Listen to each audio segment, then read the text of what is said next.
اللہ تعالی نہایت ہی عظیم ہستی ہے۔ اس نے ہر چیز اپنے کلام کے وسیلے سے خلق فرمائی۔ جب ہم زمین و آسمان پر نگاہ ڈالتے ہیں تو ہم خالق کائنات رب العالمین کی حمد کرتے ہیں جو رحمان و رحیم ہے۔ اللہ تعالیٰ کی پیدا کی ہوئی ہر ایک چیز اچھی تھی۔ ہر چیز اللہ تبارک و تعالیٰ کی عظمت، بزرگی اور قدرت کی مظہر تھی۔ اللہ تعالیٰ نے مختلف اقسام کے پودے اور حیوانات پیدا کیے۔ چنانچہ خالق کائنات نے زمین کی خاک سے دنیا میں سب سے پہلے انسان کا پتلا بنا کر اس میں روح پھونکی اور یوں وہ جیتی جان ہو گیا۔ اس پہلے انسان کا نام آدم تھا۔ پھر خالق کائنات نے حضرت آدم پر گہری نیند بھیجی اور ان کی پسلیوں میں سے ایک نکال کر اس سے بی بی حوا بنائی۔ اللہ تعالیٰ نے حضرت آدم اور بی بی حوا کو اپنی شبیہ پر پیدا کیا اور ان کو ایک خوبصورت باغ عدن میں رکھا تاکہ وہ اللہ تعالیٰ کی قربت میں مسرت اور شادمانی سے رہیں۔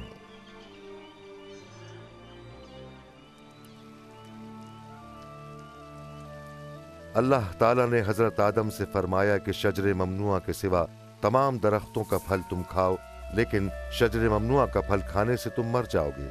شیطان نے بی بی حوا کو وہ پھل کھانے پر اکسایا، یوں انہوں نے وہ پھل توڑا اور کھا لیا۔ انہوں نے اللہ تعالیٰ کی نافرمانی کی، اس کی وجہ سے اللہ تعالیٰ کے ساتھ ان کا تعلق ٹوٹ گیا، کیونکہ اللہ تعالیٰ پاک ہے اور گنہگار اس کی قربت میں نہیں رہ سکتے۔ اس لیے اللہ تعالیٰ نے حضرت آدم اور حضرت حوا کو جنت ارضی سے نکال دیا۔ ان کی نافرمانی ان کے اور تمام نسل انسانی کے لیے شرمندگی اور موت کا باعث بن گئی۔ اللہ تعالیٰ نے جو غفور الرحیم ہے، نسل آدم کو اپنی رفاقت میں بحال کرنے کا منصوبہ بنایا ہوا تھا تاکہ وہ ہمیشہ اس کی قربت میں رہے۔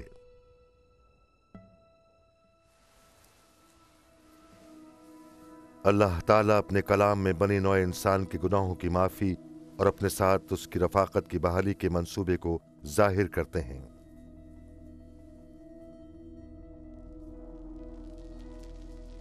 اللہ تعالیٰ نے حضرت ابراہیم پر بھی اپنے منصوبے کا کچھ حصہ ظاہر کیا۔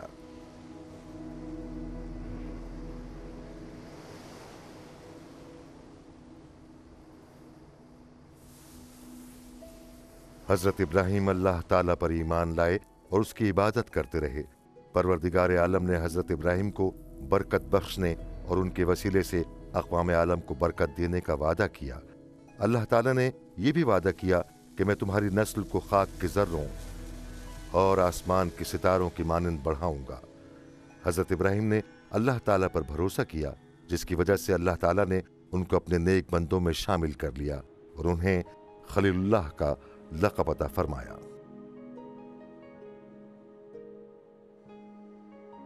اللہ تعالیٰ نے حضرت ابراہیم کو آزمایا کہ وہ اس کے احکام کی فرما برداری کریں۔ اللہ تعالیٰ نے آپ سے فرمایا کہ اپنے عزیز فرزند کو میری راہ میں قربان کر دو۔ حضرت ابراہیم جانتے تھے کہ اسی بیٹے سے میری نسل چلے گی، تو بھی انہوں نے خداوند کریم پر بھروسہ کرتے ہوئے اس کی فرما برداری کی۔ وہ اپنے بیٹے کو اللہ کی راہ میں قربان کرنے کو تیار ہو گئے۔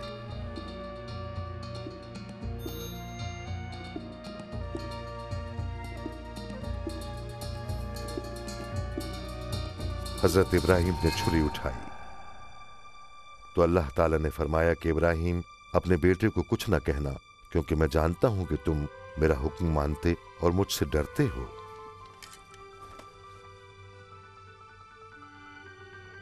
تب حضرت ابراہیم نے قریب ہی ایک مینڈھا دیکھا جس کی سینگ ایک جھاڑی میں پھنسے ہوئے تھے۔ آپ نے اللہ تعالیٰ کی طرف سے مہیا کردہ مینڈھے کو اپنے بیٹے کے بدلے فی سبیل اللہ قربان کر دیا۔ خدائے رحیم و کریم نے حضرت ابراہیم کے بیٹے کے عوض مینڈھا مہیا کر کے انسانوں سے اپنی عظیم محبت کا اظہار کیا، ویسی ہی محبت جیسی ایک باپ اپنی اولاد سے کرتا ہے۔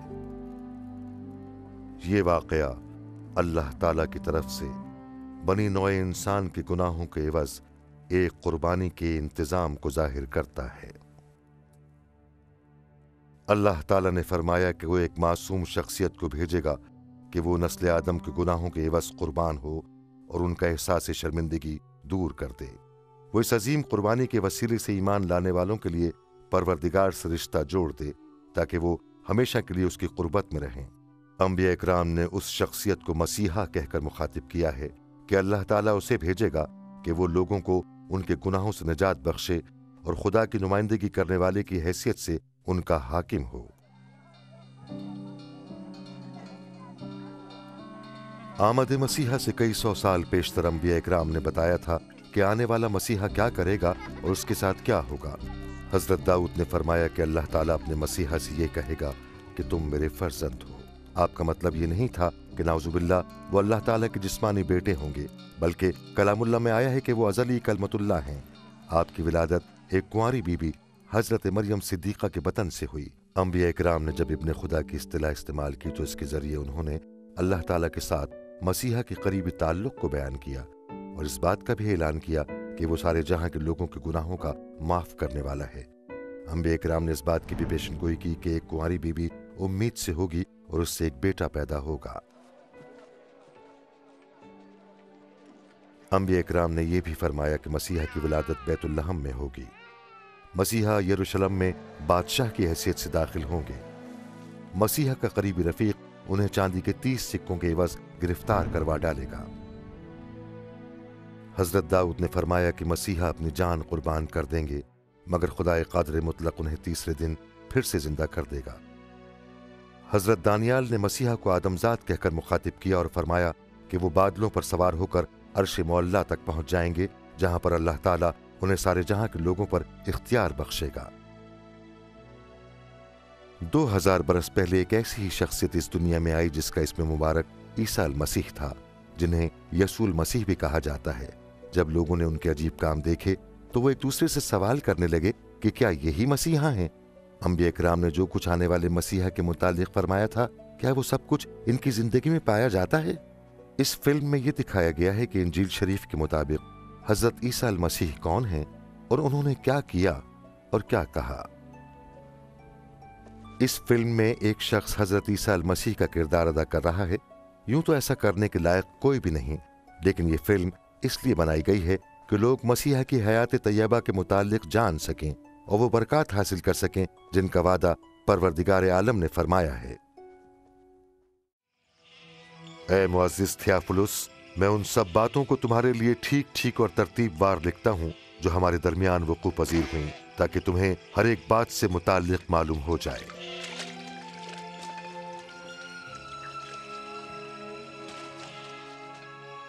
जिन अय्याम में कैसर अगुस्तुस रोम का हुक्मरान था और हेरोदीस आजम यहूदिया का बादशाह था, उस वक्त अल्लाह ताला ने अपने फरिश्ते हजरत जिब्राइल अलैहिस्सलाम को नासरत की कंवारी हजरत मरियम सिद्दीक़ा के पास भेजा।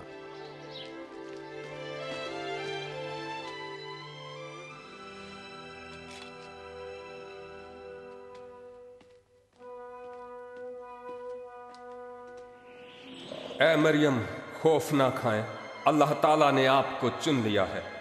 आप उम्मीद से होंगी और बेटे को जन्म देंगी। आप उसका नाम ईसा अल मसीह रखना। ये कैसे हो सकता है? मैं तो कंवारी हूँ।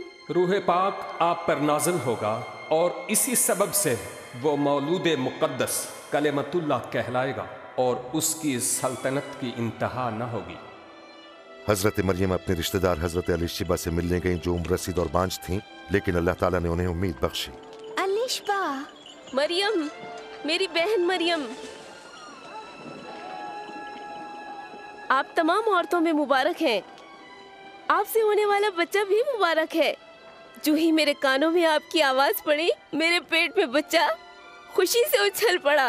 मेरी जान अल्लाह ताला की हम्दो सना करती है और मेरी रूह मेरे निजात दहिंदा खुदावंदे करीम से खुश है। अब से लेकर आने वाली तमाम पुश्तों के लोग मुझे मुबारक कहेंगे।